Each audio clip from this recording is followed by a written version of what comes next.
Hi guys, welcome back to my channel. বন্ধুরা বলুন তো এটা কি তৈরি হচ্ছে। বন্ধুরা ভিডিওটা প্রথম থেকে লাস্ট পর্যন্ত পুরোটা দেখবে, দেখলে বুঝতে পারবে এটা কি তৈরি হচ্ছে।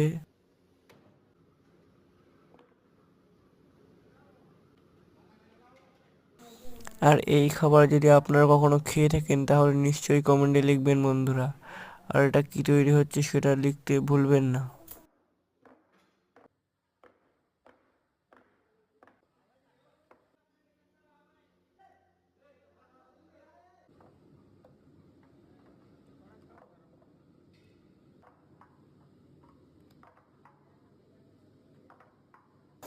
বন্ধুরা ভিডিওটা ভালো লাগলে লাইক, কমেন্ট অ্যান্ড শেয়ার করতে ভুলবেন না। ভিডিওটা দেখার জন্য অনেক অনেক ধন্যবাদ বন্ধুরা।